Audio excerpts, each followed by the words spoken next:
ፍትሑ ለሊክሙ ይትግበሩ ፍትሐክሙ በአድልዎ።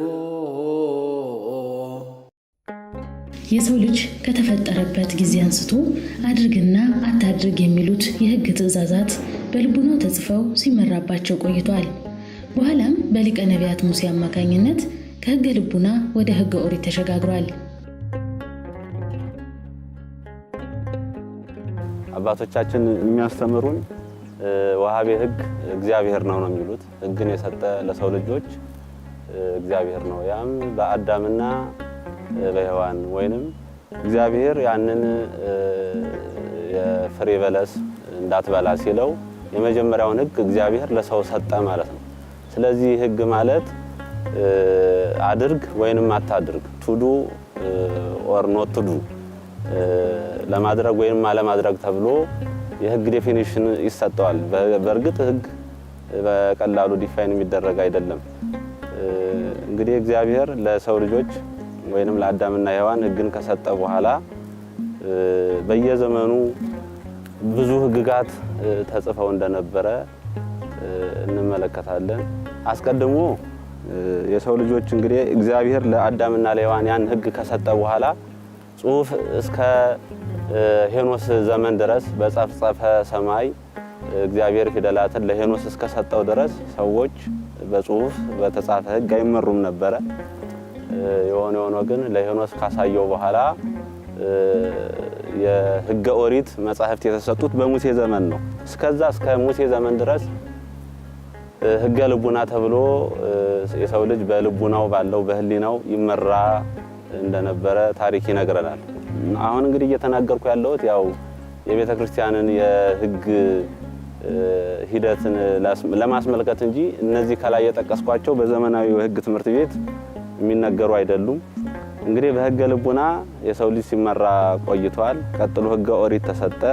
ያ ሕገ ኦሪት እንግዲህ በዘሌዋውያን ምዕራፍ 20 ላይ ዋና ዋና ሕጎች ተቀምጠዋል። በተለይ የሙሴ 5ቱ መጻሕፍት የሕግ መጻሕፍት ናቸው። ለእስራኤላውያን ለመላው ለሰው ልጆችም የተሰጡ የሕግ መጻሕፍት ናቸው 5ቱ የሙሴ መጻሕፍት። 5ቱ የሙሴ መጻሕፍትን አሁንም በዘመናዊ የሕግ ትምህርት ቤት እንደ ምንጭ የሚነገሩ አይደሉም። ከዛ ይልቅ ከክርስቶስ ልደት በፊት ሐሞራቢን ሎ ወይንም የሐሞራቢን ሕግ የሚባል አን አይ ፎር አይ፣ አይኑ የጠፋ አይንን ያጥፋ፣ ጥርሱን የወለቀ ጥርስ አንድ ሰው የሱን ጥርስ ቢያወልቅ ያንን ጥርስ መልሶ ያውልቅ። እነዚህን የመሳሰሉ ሕግጋት በ1750 ቢሲ ከክርስቶስ ልደት በፊት የነበረው የሜሶፖታሚያ አካባቢ ንጉስ የነበረው ኪንግ ሐሞራቢን ንጉስ ሐሞራቢን ይህንን ሕግ ለመጀመሪያ ጊዜ እንደ ኮድ ተጽፎ የተገኘ በዋሻ ውስጥ የተገኘ ያ እንደ ምንጭ ሆኖ በዚህ በዘመናዊ ትምህርት በሕግ ትምህርት ቤት የሚነገር ነው። ነገር ግን ይሄ አይ ቤዛ አይን፣ ስን ቤዛ ስን፣ አይን ስለ አይን ወይንም ጥርስ ስለ ጥርስ ወይንም የገደለ ይሙት የሚለው ሕግ በዘጸአት ምዕራፍ 21 በዘሌዋውያን ምዕራፍ 20 ላይ የሚነገሩ ናቸው። ያ ምንጭ ሆኖ መነገር ነበረበት።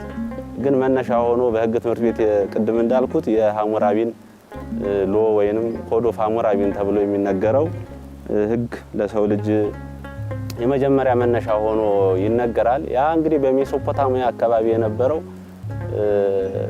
በዚህ በኢራቅ አካባቢ ማለት ነው፣ በባቢሎን የሚባለው አካባቢ ወደ ሮማ ኢምፓየር ግዛት ሄዶ በሮማም የቤዛንቲን ነገስታት ይህንን ኮድ ኦፍ ሎ የሐሞራቢንም ከዛም በተጨማሪ ሰፊ መነሻ የሆነ የሕግ ጽሑፎችን ለሰው ልጆች አበርክተዋል።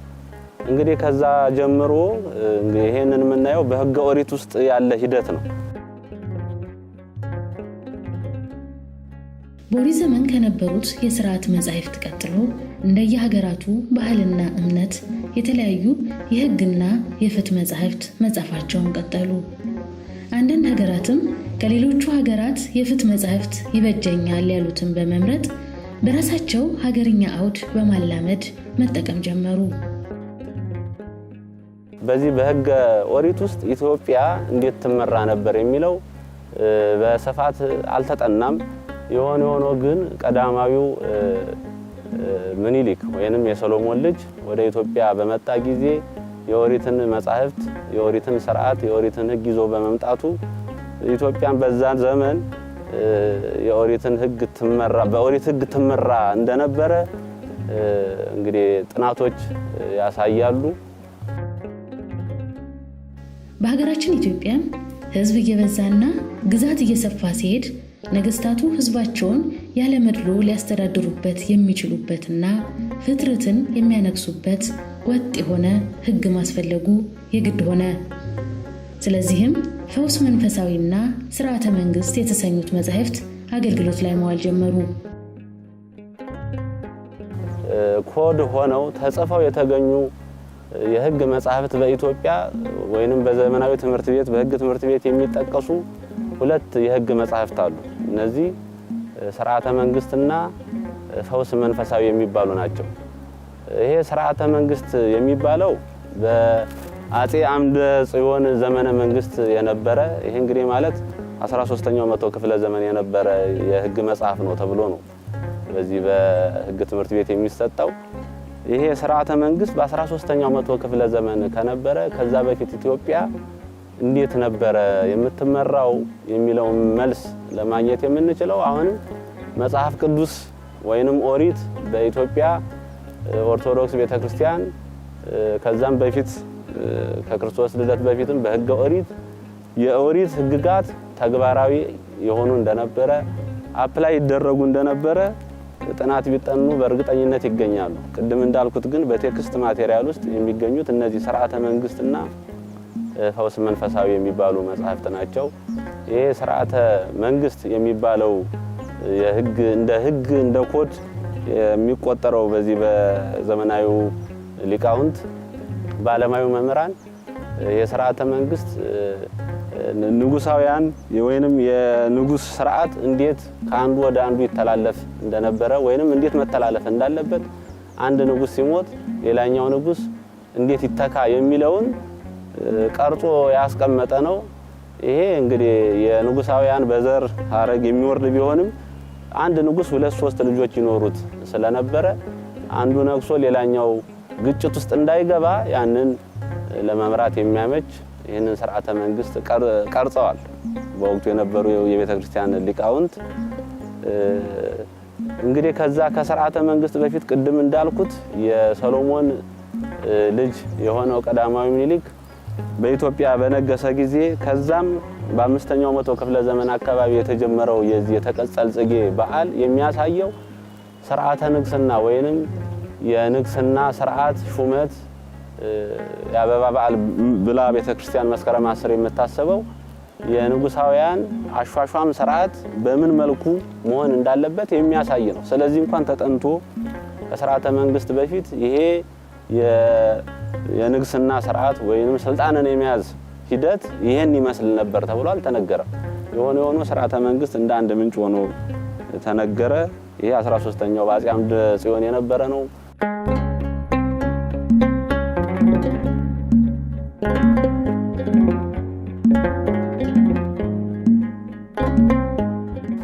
ከዛ ፈውስ መንፈሳዊ የሚባለው እንደ አንድ ሪፈረንስ ወይንም እንደ አንድ የሕግ ምንጭ ወይንም መጽሐፍ በኢትዮጵያ ውስጥ እንደነበረ አሁንም ይጠቀሳል። ይሄ ፈውስ መንፈሳዊ የነበረው በአፄ ዘርዓ ያዕቆብ ዘመነ መንግስት ነው። አፄ ዘርዓ ያዕቆብ እንግዲህ በ14 እና በ15 መቶ ክፍለ ዘመን መካከል የነበሩ ኢትዮጵያዊው ንጉስ ናቸው። እሳቸው ለሕግ ቀናኢ የነበሩ ሁሉ ነገር በሕግ እንዲመራ ሥርዓት እንዲኖር ስለ ሰንበት አከባበር፣ ስለ አገልግሎት፣ ስለ ካህናት ሲመት፣ ስለ ሰንበት የመሳሰሉትን በአንድ በተጻፈና በተቀረጸ የሕግ መጽሐፍ ተጽፎ ምኞት ስለነበራቸው ሲጨነቁ ይህንን ከግብጽ የነበረውን የፍትሐ ነገሥት መጽሐፍ ምንጭነት በመስማት ነበረ ይሄ ፍላጎት ያደረባቸው። ይህንን ፈውስ መንፈሳዊ እንዲዘጋጅ ሊቃውንቶቻቸውን አስተባብረው በተለይ አባ ዘሀገረ መትሪብ ይለዋል። የመትሪብ ኤጲስቆጶስ የነበረ አባት ይህንን ፈውስ መንፈሳዊ እንዳዘጋጀ ወደ 34 አንቀጾችም እንዳሉት በዚሁ በጠቅላይ ቤተ ክህነት ቤተ መዘክር የሚገኘው የብራና መጽሐፍ ፈውስ መንፈሳዊ ያሳያል። ይሄም ፈውስ መንፈሳዊ አብዛኛው ክፍሉ በስሙ እንደሚያመለክተው መንፈሳዊነትን የሚያሳይ ፈውስ መንፈሳዊ ማለት በንስሐና በጌጋይ ወይንም በኃጢአትና በንስሐ መካከል ያለውን ክፍተት የሚሞላ የሕግ መጽሐፍ ነው። ግን እንደ አንድ የሕግ መጽሐፍ ሆኖ ይቆጠራል። ከእነዚህ መጻሕፍት በመቀጠልም መንፈሳዊና ስጋዊ ፍትህን ለመስጠት የሚያስችለውና ለረጅም ዘመናት ኢትዮጵያና የኢትዮጵያ ቤተክርስቲያን ሲዳኙበትና ሲዳኙበት የነበረው የፍትሐ ነገሥት መጽሐፍ ተተረጎመ። ከዛ በኋላ ነው ፍትሐ ነገሥት ፈውስ መንፈሳዊ በቂ ሆኖ ስላልተገኘ ለመምራት ህዝበ ክርስቲያኑንም ሆነ ሌላውን አማኝ ወይንም የኢትዮጵያን ህዝብ ለመምራት በቂ ሆኖ ስላላገኙት ንጉሱ ወደ ግብጽ ወደ ነበረው ወደ ፍትሐ ነገሥት አይናቸውን የጣሉት በዚህ ምክንያት ነው። ከዛ በኋላ ነው ፍትሐ ነገሥት ወደ ሀገራችን የገባው ማለት ነው። ይሄ ፍትሐ ነገሥት በ15ኛው መቶ ክፍለ ዘመን ነው ቅድም እንዳልኩት ወደ ኢትዮጵያ የገባው። በአጠቃላይ ከኦሪት ጀምሮ በየጊዜው የነበሩ የሕግ መጻሕፍት እንደነበሩ የሥርዓተ መንግስት ፈውስ መንፈሳዊ ከዛም በፊት ብሉይ ኪዳንና አዲስ ኪዳን ብሉይ ኪዳን በሕገ ኦሪት ብሉይ ኪዳን በሕገ ወንጌል ደግሞ አዲስ ኪዳን እንደ ሕግ ሆኖ በኢትዮጵያ ላይ ያገለግል እንደነበረ በዋናነት ግን ሥርዓተ መንግስትና ፈውስ መንፈሳዊ ምንጭ እንደሆኑ ያሳያል።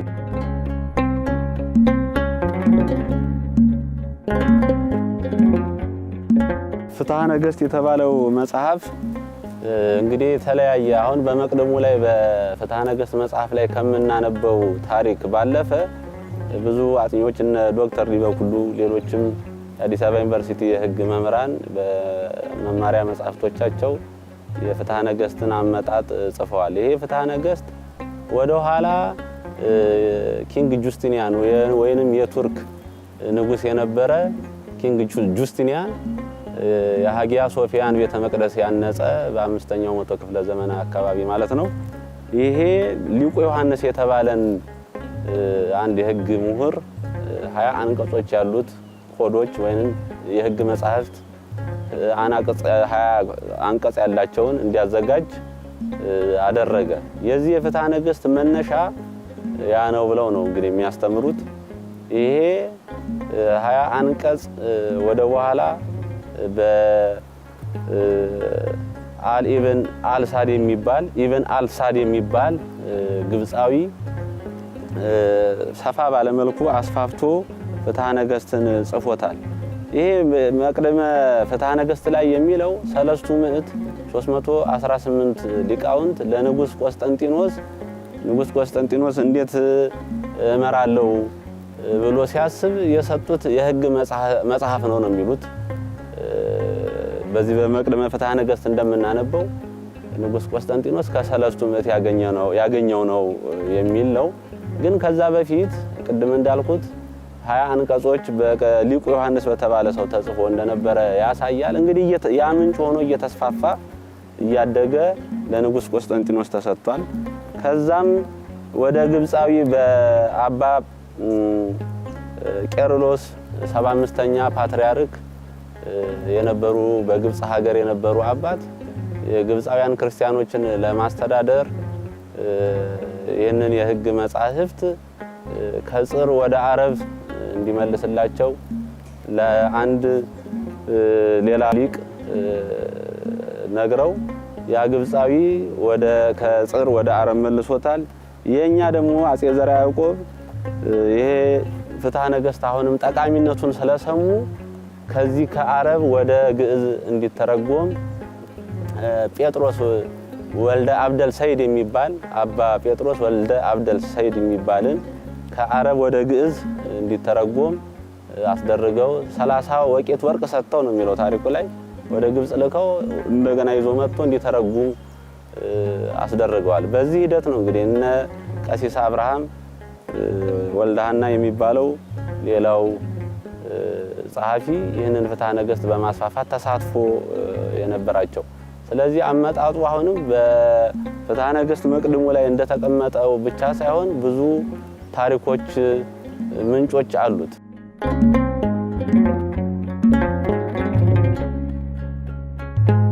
ፍትሐ ነገሥት ከየት መጣ ተብሎ ምንጩ ምንድነው ተብሎ ሲታይ ምንጩ የዚህ የቀኖና ዘሐዋርያት ወይንም ቀኖና ዘነገሥት ብቻ አይደለም፣ ወይንም የዚህ የብሉይ ኪዳንና የሐዲስ ኪዳን የብሉይ ኪዳን ምንጭ ብቻ ሆኖ አይደለም በትምህርት በዚህ በዘመናዊ ዓለም ትምህርት የሚሰጠው። ይሄ ፍትሐ ነገሥት ከሐሙራቢሎ የተቀዳ መሆኑን አንቀጾቹ ራሳቸው ስለሚያሳዩ የዚህ የቤዛንታይን የሜሶፖታሚያን ሕጎች ኮዶች በዚህ በፍትሐ ነገሥት ላይ ይንጸባረቃሉ። የዛ ስብስቦች እዚህ ላይ ተከማችተው ነው ያሉት የሚል ሐሳብ ይሰጣሉ እንግዲህ ሊቃውንት። ስለዚህ በፍትሐ ነገሥቱ ላይ እንደተነገረው በቀጥታ ከሰለስቱ ምዕት የተገኘ ነው ብቻ ለማለት ጥናቶች አያሳዩ።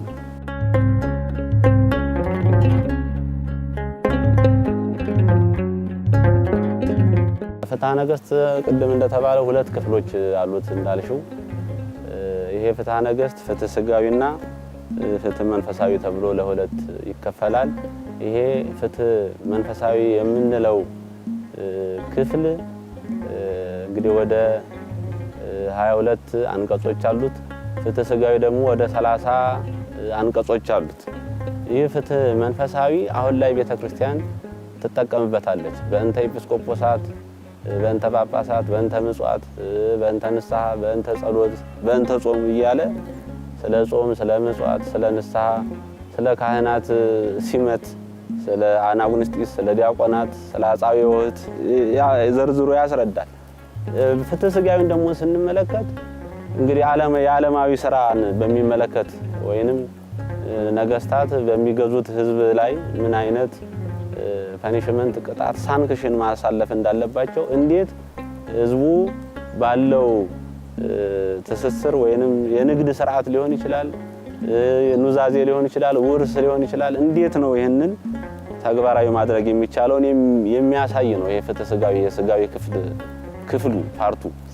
ይሄ ፍትሕ ሥጋዊ ቅድም እንዳልኩት ስለ ውርስ፣ ስለ ኑዛዜ፣ ስለ ቤት ግንባታ፣ ስለ ገዥና ተገዥ፣ ስለ ባሪያና ስለ ነፃነት በአጠቃላይ ሥጋዊ ስራዎችን የሚያሳይ ክፍል ነው።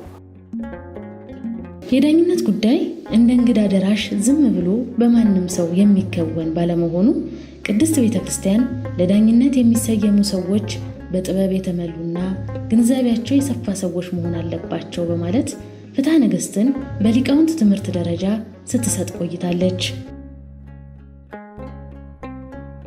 በአሁኑ ሰዓት በኢትዮጵያ ቤተክርስቲያን ባሉት አብነት ትምህርት ቤቶች በአግባቡ እየተሰጠ አይደለም፣ ጨርሶ ቀርቷል የሚባልበት ደረጃ ነው ያለው። አሁን በደባልነት ይሄ የሕግ ትምህርት በደባልነት በተለይ ከሊቃውንት ትምህርት ከሃይማኖት አበው ትምህርት ጋር ይሰጣል የሚል ድምጽ እንሰማለን እንጂ በተግባር እየተሰጠም አይደለም። የፍትሐ ነገሥት መምህራን ልክ እንደ አቡሻህር ትምህርት እንደ ቁጥር ትምህርት የጠፋ ነው።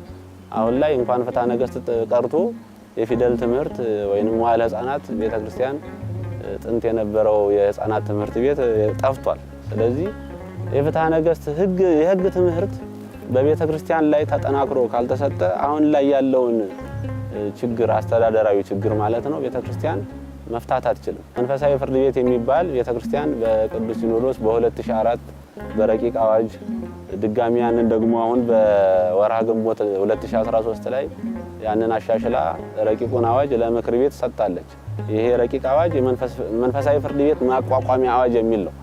ይህንን ማቋቋሚያ አዋጅ ምክር ቤቱ ቢያጸድቀው እንኳን ቤተክርስቲያን ዳኞች አርጋ የምትሾማቸው ልጆች ፍትሐ ነገሥትን የተማሩ ፍትሐ ነገሥትን ብቻ አይደለም የዘመናዊን ትምህርት የሕግ ትምህርት ቤት ገብተው የተማሩ ካልሆኑ ቤተክርስቲያን አሁን ባለው ሁኔታ አሁን ካለው የኢኮኖሚ አቅሟ የሰራተኛ ቁጥር በአዲስ አበባ ሀገረ ስብከት ብቻ ከ20 ሺህ ያላነሱ ሰራተኞችን ቤተክርስቲያን ታስተዳድራለች በአዲስ አበባ ብቻ። ይሄ ዳታ የተመዘገበ ነው። ሌላ ያልተመዘገበ ሊኖር ይችላል። ይሄን ሁሉ ሰራተኛ ለመዳኘት አይደለም ፍትሐ ነገሥት ስለ ፈውስ መንፈሳዊ ስለ ሥርዓተ መንግስት ሌላም ስለ ቃለ ዓዋዲ ትምህርት የሚሰጥበት ራሱን የቻለ የህግ ትምህርት ቤት ካልቀረጸች ያው ፈተናው ይቀጥላል ብዬ ነው እኔ የማስበው ከህግ አኳያ ማለት ነው። ስለዚህ ፍትሐ ነገሥት አሁን ላይ በትምህርት ደረጃ ፍትሐ ነገሥት ብቻ አይደለም ፍትሐ ነገሥት በራሱ ክፍተት ያለው ህግ ስለሆነ ፍትሐ ነገሥት ብቻ ሳይሆን ሌሎችም ህግጋት እየወጡ ያሉ ለአራተኛ ጊዜ የወጣው ቃለ ዓዋዲ ህግ በራሱ ክፍተቶች አሉት። ያንን ተጠቅሞ በአግባቡ ዳኝነት ለመስጠት ስለምንቸገር ከህግ አኳያ የአሰሪና ሰራተኛ ህግ ጭምር የዚህ የዓለማዊውን ህግ እየተጠቀምን ነው ያለነው አሁን ላይ። ስለዚህ ህግጋት በአግባቡ እየተሻሻሉ የነበሩት እንዲሻሻሉ አሁን ደግሞ እየወጡ አዳዲስ ዘመኑን መንግስት ሁሉ ጊዜ አዳዲስ አዋጆችን ያወጣል። ከሺህ በላይ አዋጆችን አውጥቷል። መመሪያዎች ደንቦች በየጊዜው ነው የሚወጡት። ያ ምንድነው ዘመኑን ተከትሎ ነው። አሁን ለምሳሌ ቴክኖሎጂ የሳይበር ክራይም የሳይበር ጥቃት ወንጀል አገሪቱ ላይ ሲስፋፋ ይሄንን በሚመለከት አዋጅ አውጥቷል። ቤተክርስቲያን በ15ኛው መቶ ክፍለ ዘመን በነበረው ፍትሐ ነገሥት ብቻ ማስተዳደር ስለማይቻል ቃለ ዓዋዲውም ቢወጣ ተጨማሪ ህግጋትን አዋጆችን ቃለ ዓዋዲ ቁጥር 1 ቃለ ዓዋዲ ቁጥር 2 ቃለ ዓዋዲ ቁጥር 3 ቁጥር 4 እየተባለ ስለ አሁን የነጋሪት ጋዜጣ ከአንድ ጀምሮ ከሺህ በላይ ደርሷል። እንደዛ ሁሉ በየጊዜው ማውጣት አለባት። ትምህርት ቤት የህግ ትምህርት ቤቶች መስፋፋት አለባቸው። በዋናነት የቅድስት ቤተክርስቲያን የሥነ ጽሑፍ ሀብት የሆኑት እነኚህ የህግ መጻሕፍት ያስቆጠሩትን ዘመናት ያክል በማህበረሰቡ ዘንድ የሚከሰቱ ችግሮችን ሲፈቱና መፍትሄ ሲያመላክቱ ቆይተዋል። በመሆኑም ለዘመናዊ የፍትህ ስርዓት የማይናወጽ መሰረትን አስቀምጠውለታል በማለት ደፍሮ ለመናገር ያስችላል። ኢትዮጵያ ቤተክርስቲያን ቅድም ያልኳቸውን የህግ መጻሕፍት በራሷ ሊቃውንት አዘጋጅታ ተርጉማ ከውጭም አስመጥታ አገሪቱን እንግዲህ ከ3000 ዓመት በላይ ስታስተዳድር ወይንም ለንጉሳውያን ሲያስተዳድሩ ድጋፍ እየሰጠች ቆይታለች።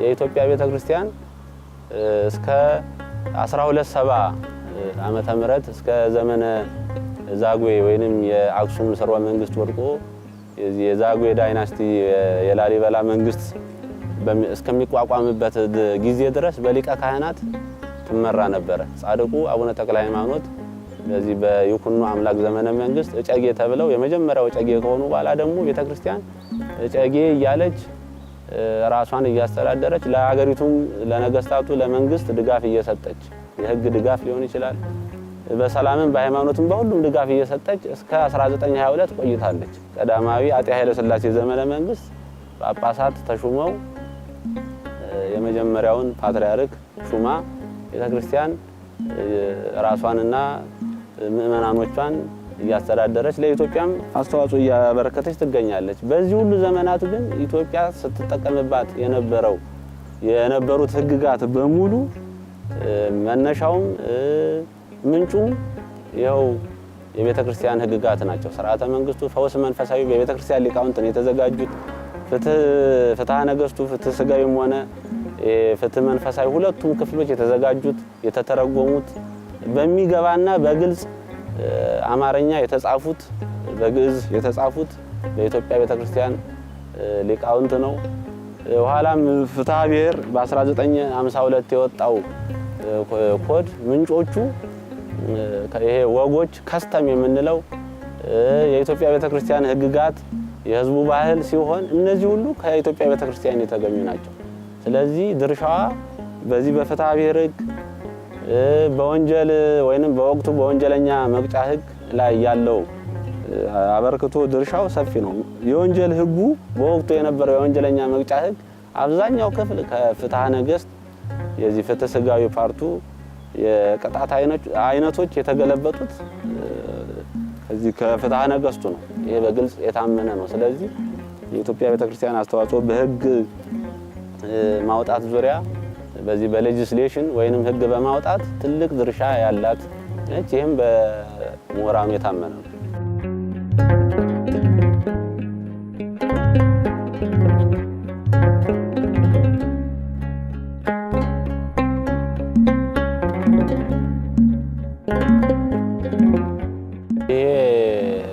ማህበረሰቡ ወይንም የኢትዮጵያ ኦርቶዶክስ ተዋሕዶ ቤተክርስቲያን ምእመናንን ጨምሮ ሌሎች አማንያን የኢትዮጵያ ሕዝብ በሙሉ አሁን ላይ የሚዳኘው በመንፈሳዊው ሕግ ብቻ ሳይሆን በስጋዊውም ሕግ ነው። አሁን በቀዳማዊ አጤ ኃይለ ሥላሴ ዘመነ መንግስት ከፍትሐ ነገሥት ወይንም የፍትህ ስጋዊና ፍትህ መንፈሳዊ ተተክቶ በሌሎች ሕግጋት ህዝቡ እንዲዳኝ ተደርጓል። በተለይ በወቅቱ 6 ዋና ዋና ኮዶች ዋና ዋና ሕጎች ወጥተዋል። የንግድ ሕግ የምንለው፣ የፍትሐ ብሔር ሕግ፣ የወንጀል ሕግ፣ የሥነ ሥርዓት ሕጎች፣ የወንጀል የሥነ ሥርዓት ሕግ፣ የፍትሐ ብሔር የሥነ ሥርዓት ሕግ። እነዚህ ሕግጋት በታወቀና በወቅቱ በነበረው ገዢ መንግስት ህዝቡ በእነዛ እንዲገለገሉ ሲደረግ የነበረውን እሴት፣ ትውፊት፣ ሃይማኖትና ባህል በቀጥታ ወደ ዘመናዊው የህግ ወደ ዘመናዊው ዓለም የህግ ስርዓት ሽፍት ሲያደርግ በወቅቱ ጋፕ ተፈጥሯል ብዬ አምናለሁ። ይሄ ፍትሐ ብሔር ህጉ ከፈረንሳይ የተቀዳ ህግ ነው። እዚህ መነሻው የፈረንሳይን ባህል በተቻለ መጠን በእርግጥ ሊቃውንቱ፣ ጸሐፊዎቹ፣ አዘጋጆቹ፣ አርቃቂዎቹ እንደጻፉት የኢትዮጵያን ባህል ወግ ይህንን ፍትሐ ነገሥቱን ሌሎችንም ፈውስ መንፈሳዊና ስርዓተ መንግስቱን የመሳሰሉትን አይተው ለህዝቡ ለባህሉ በሚመች መልኩ ጽፈነዋል ብለዋል። ታላቅም መጽሐፍ ነው የፍትሐ ብሔር ህግ። ቀላል የሚባል አይደለም። አሁንም እየተዳደርንበት የምንገኘው ነው። ግን ህዝቡ የቀድሞውን ፍትሐ ነገሥት ወይንም ሌሎች የህግ መጻሕፍት ትቶ ወደ እነዚህ በሚመጣበት ወቅት የተፈጠሩ ክፍተቶች ይኖራሉ። ያንን ክፍተት መሙላት ያለባቸው ወይንም ያለብን የቤተ ክርስቲያን ከቅዱስ ሲኖዶስ ጀምሮ እስከታች ያለነው አገልጋዮች ነን።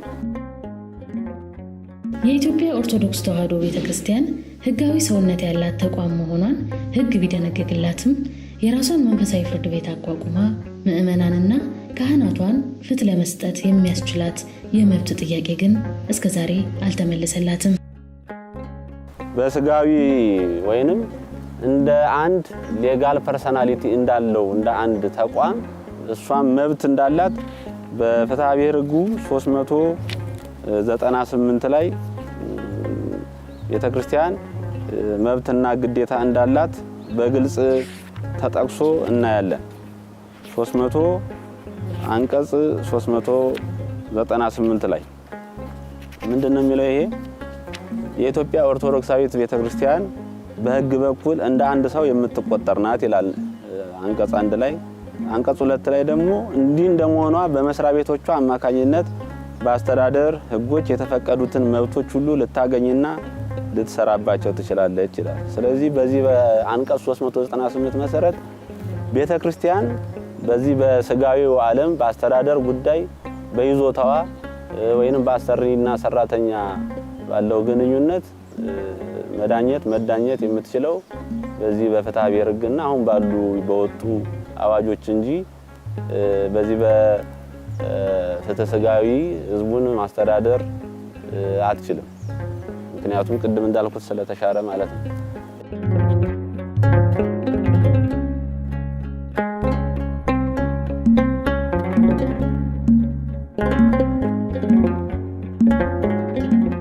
ለምሳሌ የዚህ በኢትዮጵያ ኦርቶዶክስ ተዋሕዶ ቤተክርስቲያን ያሉ አማንያን በዚህ በመንፈሳዊው ዓለም በመንፈሳዊ ፍርድ ቤት መዳኘት ይፈልጋሉ። በምን ጉዳዮች? ለምሳሌ ጋብቻን በተመለከተ፣ ፍቺን በተመለከተ፣ ውርስን ኑዛዜን በተመለከተ በመንፈሳዊ ፍርድ ቤት መዳኘት ይፈልጋሉ። ይሄንን መፈለጋቸውን እኛ እንረዳለን። ነገር ግን ክፍተቶች አሉ፣ የህግ ክፍተቶች አሉ። በዚህ በሌሎች ወንድሞች በእስላማዊው ፍርድ ቤት የውርስ ህግ፣ የኑዛዜን፣ የጋብቻን፣ የፍቺን እነዚህን በተመለከተ አማንያናቸው የነሱ ወደ ሸሪዓ ኮርት ወይንም ሸሪዓ ፍርድ ቤት ሄዶ ይዳኛል። ለምን? ያንን የቁርአንን ህግ መሰረት አድርገው ለመዳኘት ፈቃደኝነታቸውን ሲገልጡ በዛ ህግ ለመዳኘት በህግ የተቋቋመ የእስላማዊ ፍርድ ቤት አላቸው። በእኛ ስንመለከት ይሄ መንፈሳዊ ፍርድ ቤት ከዛ ጋር ስናነጻጽረው መንፈሳዊ ፍርድ ቤት በቅዱስ ሲኖዶስ ተቋቁሟል። ቃለ ዓዋዲው አለ፣ ፍትሐ ነገሥቱም አለ፣ ሌሎች ህግጋት አሉ። እነዚህ 8ቱ በተለምዶ የሥርዓት የሚባሉት የህግ መጻሕፍት ናቸው። እነ አብጥሊስ፣ እነ ግጽው፣ እነ ትእዛዝ፣ ሲኖዶስ፣ ሌሎችም ደግሞ እንደ ህግ የሚቆጠሩ ትምህርተ ዋዕት፣ 2ቱ ኪዳናት፣ እነዚህ በእንተ ቅድሳት 8 በሰማይ እነዚህ 8 የህግ መጻሕፍት ተብለው የሚጠቀሱት ናቸው። እነዚህ ሁሉ የህግ መጻሕፍት ለኢትዮጵያ ቤተክርስቲያን በቂ ናቸው። ነገር ግን ክፍተቶች ሲፈጠሩ አሁንም ህግጋት መውጣት አለባቸው። እነዚህም ደግሞ ህጉን ለኢትዮጵያውያን የሚያሳውቅ ራሱን የቻለ ክፍል ሊኖር ይገባል። ህግ አውጪው ቅዱስ ሲኖዶስ ሌጂስሌቲቭ ቦዲው ነው። ጁዲሻሪው ወይንም ህግ ተርጓሚው መንፈሳዊ ፍርድ ቤት ነው። ህግ አስፈጻሚ የምንለው ኤክዚኪዩቲቭ ቦዲ የምንለው ደግሞ ኦርጋኑ አስተዳደሩ ነው። እነዚህ ተለይተው ህግ አውጪው ህግ በማውጣት ህግ አስፈጻሚው ህግ እንዲፈጸም የሚተረጎመው ውሳኔ የሚሰጠው ህግ ተግባራዊ እንዲሆን ከዛም በፊት ህግጋት እንዲወጡ ይሄ ህግ አውጪው ዋናው ከፍተኛው አካል ቅዱስ ሲኖዶስ ህግ እንዲወጣ የህግ ረቂቅ ሐሳብ ከተለያዩ ክፍሎች እንዲመነጭ ካላደረገ ቅድም እንዳልኩት አሁን ባለው ፍትሐ ብሔር፣ የወንጀል ህግ፣ ሌሎችም የንግድ ህግ የኢትዮጵያ ህዝበ ክርስቲያኑን ጨምሮ ሞራሉን፣ ትውፊቱን፣ ባህሉን ጠብቆ ይቀጥላል ለማለት እየታየ ያለው ነገር እየገለጠው ስለሆነ ቤተክርስቲያን የራሷን ድርሻ ህግ በማውጣት ህጉን ደግሞ ለሌሎች ለምሳሌ የመንግስት ህግጋት በነጋሪት ጋዜጣ አዋጅ ሁልጊዜ ፐብሊሽ ይደረጋል፣ ይታተማል፣ ለህዝቡ ተደራሽ ይሆናል። የኛ ህግጋት ቃለ ዓዋዲውም ቢሆን ከቃለ ዓዋዲው ውጪ ደንቦችም መመሪያዎችም ይወጡ ይኖራሉ። እነዛ ለህዝቡ ተደራሽ አልሆኑ። ስለዚህ ፐብሊሽድ መደረግ መታተም ለህዝቡ ተደራሽ መሆን አለባቸው። ያ ሲሆን ነው ህዝቡ በሰናይ ምግባር በትክክለኛ ጎዳና በመንፈሳዊ ዓለም ስጋዊውንም እየመራ መኖር የሚችለው።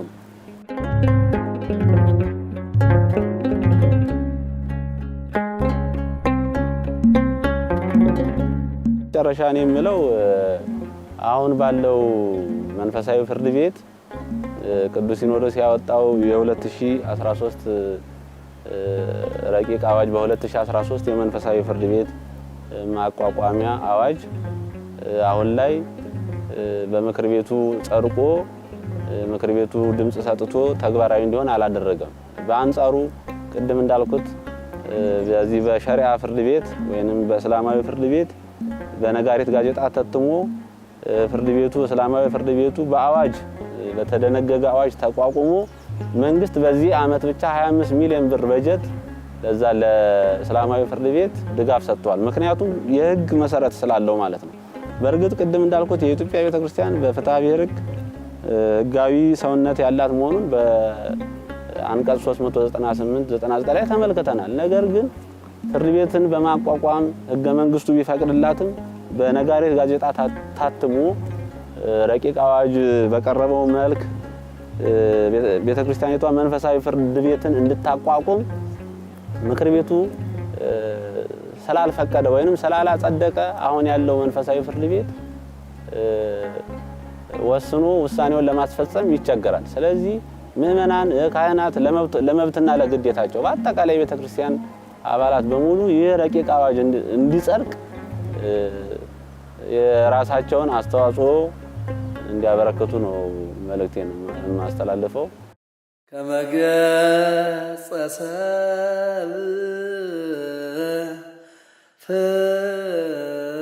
ፍትሐ ዘኢታደሉ አምላክ እስኩከ ፍትሑ ለሊክሙ ይትግበሩ ፍትሐክሙ በአድልዎ